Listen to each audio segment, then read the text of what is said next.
దర్శకుడు త్రివిక్రమ్ పై పూనం కౌర్ చేసిన ట్వీట్ సంచలనంగా మారింది.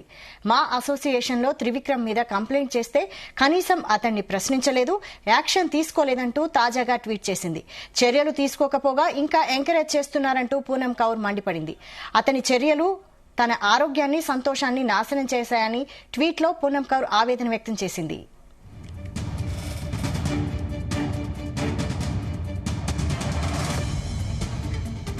దీనిపై మరిన్ని డీటెయిల్స్ ఫిల్మ్ కరెస్పాండెంట్ వినోద్ అందిస్తారు. వినోద్,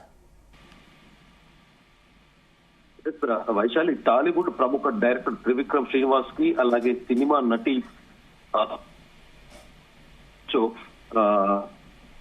యుద్ధమైనటువంటి అంటే వాళ్ళ ఇద్దరి మధ్యలో ట్విట్టర్ వారైతే మనం చూస్తూనే ఉంటాం. అయితే త్రివిక్రమ్ ను ఉద్దేశించి ప్రత్యక్షంగానో పరోక్షంగానో పూనం విమర్శలు చేస్తూనే ఉంది.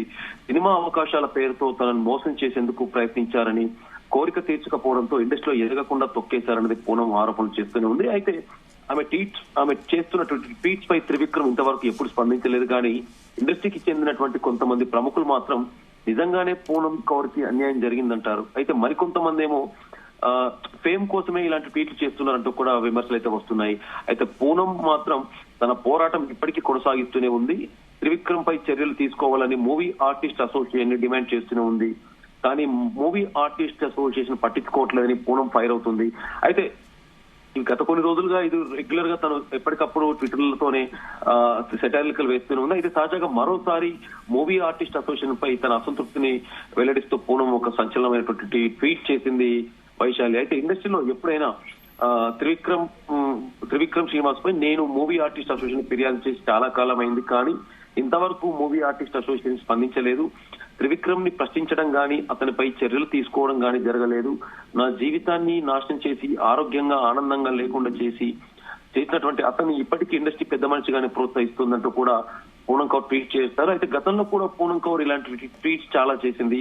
త్రివిక్రమ్ పై మూవీ ఆర్టిస్ట్ అసోసియేషన్ లో ఫిర్యాదులు చేస్తే సినిమా పెద్దలు ఎవరు పట్టించుకోలేదని, రాజకీయంగా ఎన్నో ఇబ్బందులకు గురి చేసిన త్రివిక్రమ్ ని ప్రశ్నించాలంటూ కూడా పూనం డిమాండ్ చేసింది వైశాలి. అయితే పూనం విషయానికి వస్తే టాలీవుడ్ లో మాయాజాలం సినిమాతో వెండి తెరకు పరిచయమైన ఈ హీరోయిన్ తొలి సినిమాతోనే మంచి అంటే ఒక సక్సెస్ఫుల్ మూవీతో తన జర్నీ స్టార్ట్ చేసి ఒక విచిత్రం, శౌర్యం, నిక్కీ అండ్ నీరజ్, శ్రీనివాస కళ్యాణం లాంటి గగనం లాంటి సినిమాలు నటించింది. అయితే 2002లో తన చివరి సినిమా నాతిచరామిలో చివరిగా కనిపించింది. ప్రస్తుతానికైతే సినిమాలకి దూరంగా ఉండి సోషల్ మీడియా ద్వారా ఎప్పటికప్పుడు తన సెటైర్లతో తన ట్వీట్లతో మాత్రం ఎప్పటికప్పుడు ఎంగేజింగ్ గా ఉంటుందని తెలుస్తోంది. అలాగే ముఖ్యంగా టాలీవుడ్ ను టార్గెట్ చేసి పూనం కౌర్ చేసే ట్వీట్లను కూడా మరికొంతమంది సినిమా పెద్దలు పట్టించుకోవట్లేదు. కొంతమంది ఏమో కేవలం ఫేమ్ కోసమే ఇట్లా టాలీవుడ్ పై వివాదాస్పదమైనటువంటి వ్యాఖ్యలు చేస్తున్నట్టు కూడా కొంతమంది ప్రముఖులు అంటున్నారు. Vaishali, right, thank you Vinod.